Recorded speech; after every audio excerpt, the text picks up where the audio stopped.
কলকাতার আনন্দবাজার পত্রিকা জনাব তারেক রহমানের বাংলাদেশ ফেরা নিয়ে একটা রিপোর্ট করেছে এবং সেই রিপোর্টটার হেডলাইনের একটা স্ক্রিনশট সবাই বা অনেকেই শেয়ার করছেন এবং বলা বাহুল্য তাতে তাকে অভিযুক্ত করার একরকম চেষ্টা করছেন তিনি ভারতের দালালে পরিণত হয়েছেন, এই ধরনের কথাবার্তা।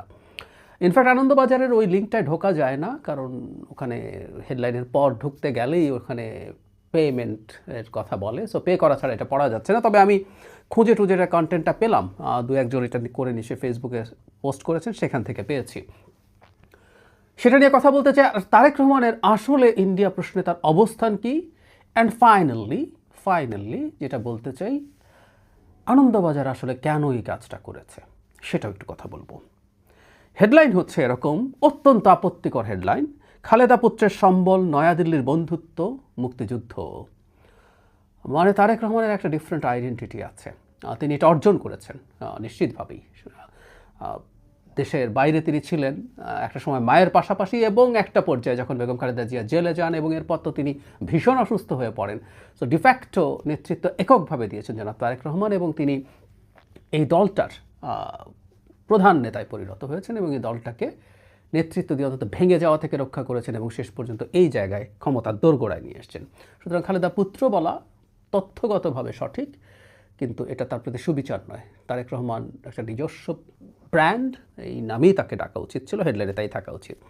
এই রিপোর্টটা যেটা বলা হয়েছে যে তারেক রহমান ফিরছেন এবং তিনি সেখানে পুঁজির কথা বলছেন, মুক্তিযুদ্ধ এবং ভারতকে পুঁজি করে প্রায় 1.5 যুগ পর দেশের মাটিতে পা রাখতে চলেছেন খালেদা জিয়া পুত্র তথা বিএনপির ভারপ্রাপ্ত চেয়ারম্যান তারেক রহমান, কূটনৈতিক শিবির ইত্যাদি ইত্যাদি মনে করছেন। এখানে তিনি জনাব তারেক রহমান কিছুদিন আগে লন্ডনে একটা সমাবেশে মুক্তিযুদ্ধকে সামনে এনেছেন, সেখানে বলছেন যে এতে দুটো জিনিস নাকি তিনি বার্তা দিতে চেয়েছেন, স্বাধীনতার সপক্ষের শক্তিকে পক্ষে রাখা এবং ভারতকেও বার্তা দেয়া। সরি, এটা ঠিক না, আমি আসছি সেই জায়গায়। তারপর বলছে আওয়ামী লীগ নেই এবং আর আছে জামায়াতে ইসলামী। এখন সেখানে তিনি যা বলছেন, সেখানে তিনি এই ইঙ্গিত দিয়েছেন তিনি জামাতের সাথে কোনো জোট করছেন না, এটা নাকি ভারতের কাছে তিনি আবারও একই রকম বার্তা দিতে চান। আর তারপর যেটা বলছেন যে এখানে তাদের সূত্র, তাদের বিদেশ মন্ত্রকের সূত্র থেকে তারা জানেন তারেক রহমান নাকি গ্যারান্টি দিয়েছেন যে ভারতের সাথে যেসব চুক্তি হয়েছে সেগুলো তিনি মেনে চলবেন এবং বাংলাদেশের মাটিতে ভারতের বিচ্ছিন্নতাবাদকে কোনোভাবেই তিনি প্রশ্রয় দেবেন না, ইত্যাদি ইত্যাদি। শেষে এসে বলা হচ্ছে আওয়ামী লীগ নেই এবং আওয়ামী লীগের ভোটে তারা এবার পার্টিসিপেট করতে পারছে না, কট্টরপন্থীদের বাড়বাড়ন্ত ঠেকাতে পারে একমাত্র বিএনপি নির্বাচনের মাধ্যমে। শেষ অংশটুকু পড়ি, খালেদার দল ক্ষমতাসীন হলে বাংলাদেশ ভারত বিরোধী তৎপরতায় রাশ টানা যাবে, তাই আওয়ামী লীগের সঙ্গে সখ্য থাকা সত্ত্বেও অবস্থা বুঝে তারেকের পাশে থাকতে হচ্ছে নয়াদিল্লিকে। থাকতে হচ্ছে মানে তারা এক ধরনের বাধ্যতার পরিস্থিতি তৈরি হয়েছে, তারা বাধ্য হচ্ছে, ব্যাপারটা এইরকম। তারা নিজ থেকে চেয়েছে তা না, পরিস্থিতি তাদেরকে বাধ্য করছে। এই রিপোর্টটা নিয়ে একটু কথা বলবো, তার আগে আমার মনে হয় জনাব তারেক রহমান আসলে ভারত প্রশ্নে তার কী অবস্থান সেটার খুব ক্লিয়ার একটা ইন্ডিকেশন আছে, সেটা একদম ক্লিয়ারলি তিনি বলছেন। সেটা আমি পুরোটা একটু পড়ি। বিবিসি বাংলাকে একটা দীর্ঘ সাক্ষাৎকার দিয়েছিলেন তিনি, সেটা পরে তারা পাবলিশ করেছে। সেই পাবলিশ অংশ থেকে বলা হচ্ছে যে ভারতের সঙ্গে যে সম্পর্ক ছিল, অনেক সমালোচনা আছে, তো ভারতের সাথে কেমন সম্পর্ক রাখবে। তারেক রহমান বলছেন, আমার মনে হয় আপনি একটু আগে যে প্রশ্নগুলো করেছেন ক্লিয়ার করেছি ইত্যাদি ইত্যাদি, এখন যখন স্পেসিফিক বলছে এটা কোনো বিষয় না, বাংলাদেশ আমার কাছে আমার স্বার্থ, আমি আগে আমার দেশের মানুষের স্বার্থ দেখব, আমার দেশের স্বার্থ দেখব, এটাকে আমি রেখে আপহোল্ড করে আমি যা করতে পারবো আমি তাই করব।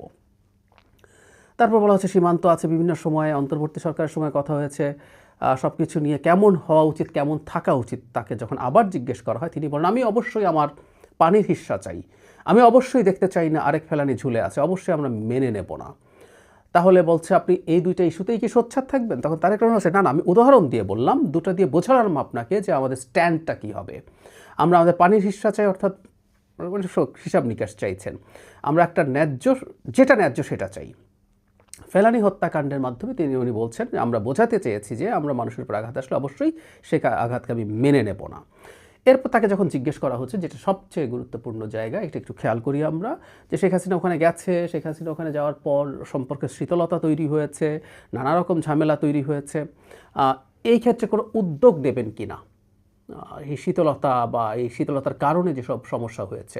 জনাব তারেক রহমান বলছেন, একদম খেয়াল করি আমরা, অক্ষরে অক্ষরে আমি পড়ছি, এখন তারা যদি স্বৈরাচারকে সেখানে আশ্রয় দিয়ে বাংলাদেশের মানুষের বিরাগভাজন হয়, সেখানে তো আমাদের কিছু করার নেই। এটা বাংলাদেশের মানুষ সিদ্ধান্ত নিয়েছে যে তাদের সাথে শীতল থাকবে, সো আমাকে দেশের মানুষের সাথে থাকতে হবে। আমি এই জায়গাটা আবারও পড়ি, এখন তারা যদি স্বৈরাচারকে সেখানে আশ্রয় দিয়ে বাংলাদেশের মানুষের বিরাগভাজন হয়, সেখানে তো আমাদের কিছু করার নেই।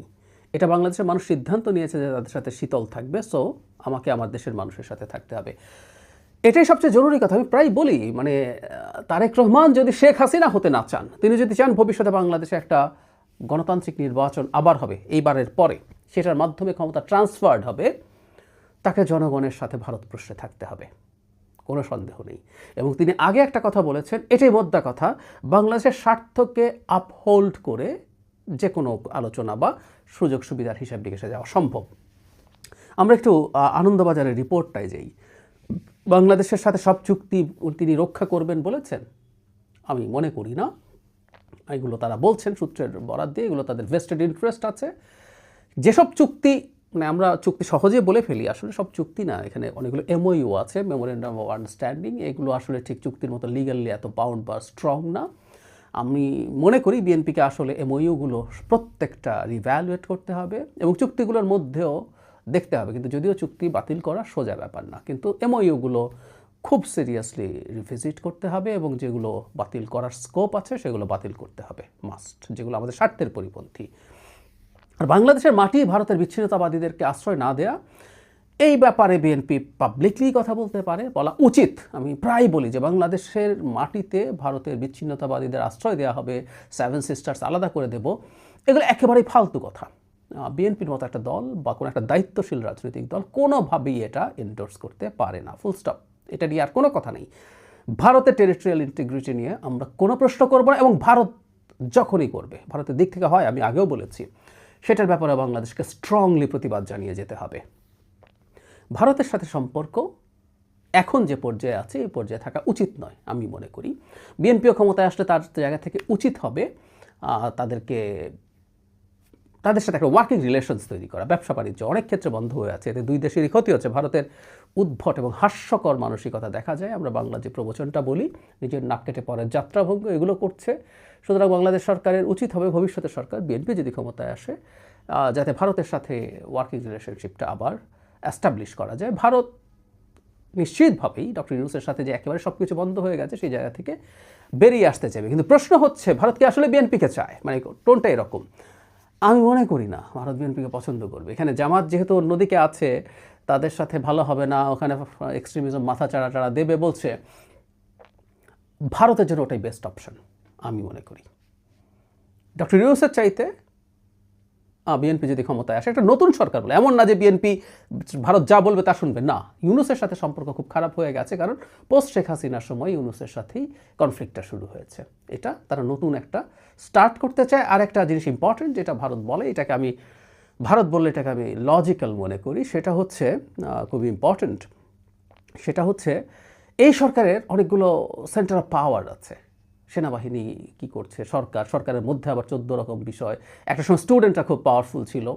একটা গণতান্ত্রিক নির্বাচিত সরকার যখন আসে, ইভেন সেটা যদি জামায়াত ইসলামীও হয়, তার একদম একটা সেন্টার অফ পাওয়ার থাকবে। ওই সেন্টার থেকে মোটামুটি যে কোনো কার সাথে নেগোশিয়েট করতে হবে, কী করতে হবে, ডিল করতে হবে বোঝা যায়। সেই কারণে কিন্তু বাংলাদেশে আসলে যত বেশি জামায়াত ইসলামী বা ইভেন আরও ফার রাইটের মাথাচাড়া দেয়া ভারতের জন্য, বিজেপির মতো সরকারের জন্য খুবই সুবিধাজনক। এই জন্য আমরা মনে করি, আমরা বলিও, আমরা কনভিন্সড যে আওয়ামী লীগ নির্বাচনে যেহেতু আসতে পারছে না, তাদের ভোট তারা জামাতকে দিতে বলতে পারে। জামাতের মাথাচাড়া দিচ্ছে জামাত ইসলামিক রাজনীতি, ফলে বাংলাদেশের সাথে বর্ডার থাকা যেসব ভারতের স্টেটস আছে, সেগুলোর নির্বাচনে অসাধারণ সুবিধা সে পাবে। মুসলিম জুজু, ইসলাম জুজুর ভয় দেখিয়ে তার অভ্যন্তরের অন্যান্য জায়গায়ও পাবে। আর গ্লোবালি বাংলাদেশের ওপরে চাপ তৈরি করার জন্য তার হাতে একটা অস্ত্র উঠে যাবে।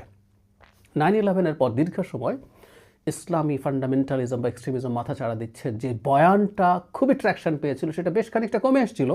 কিন্তু গ্লোবালি আবার রাইটিস্ট পলিটিক্সের মাথা চাড়া দেয়া, আমেরিকা সহ ইউরোপের বিভিন্ন দেশে মাথা চাড়া দেওয়ার কারণে মুসলিম বিদ্বেষ, ইসলাম বিদ্বেষ আবার শুরু হয়েছে। মুসলিম অ্যাজ এ হোল এই বিদ্বেষ তো শুরু হয়েছে, আর বাংলাদেশের রাইট এবং ফার রাইটদের তো মারাত্মক সব ঘটনা আছে যেগুলো বাংলাদেশের অভ্যন্তরের মানুষও পছন্দ করবে না। সো তার এই ন্যারেটিভ অ্যাস্টাবলিশ করা সহজ হয়, সে কারণে আসলে সে ওটাই পছন্দ করবে যদি মুখে মুখে এটা বলছে। ফাইনালি সে কথাটা আনন্দবাজার তাহলে এই ধরনের একটা রিপোর্ট করলো কেন? ওই যে আমি বললাম, শুরুই করেছে হেডলাইনে জনাব তারেক রহমানকে আন্ডারমাইন করার মাধ্যমে।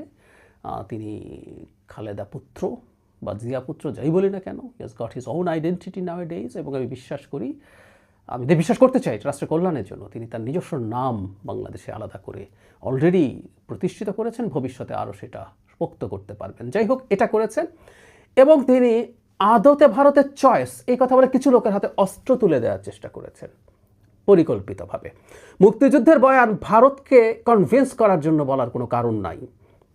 বিএনপির প্রতিষ্ঠাতা, স্বাধীনতার ঘোষক, বিএনপির প্রতিষ্ঠাতা সেক্টর কমান্ডার, বিএনপির প্রতিষ্ঠাতা জেড ফোর্সের হেড, এবং বিএনপির প্রতিষ্ঠাতাদের মধ্যে প্রচুর ফ্রিডম ফাইটার্স আছে রণাঙ্গনের। সো এটা বিএনপির রাজনীতির কৌশল হতে বাধ্য। আমরা প্রায় বলি যে বিএনপিকে সতর্ক থাকতে হবে সে আওয়ামী বয়ানটাকে ডিবাঙ্ক করে মুক্তিযুদ্ধের একটা নিজস্ব বয়ান, জনতার বয়ান তৈরি করতে হবে।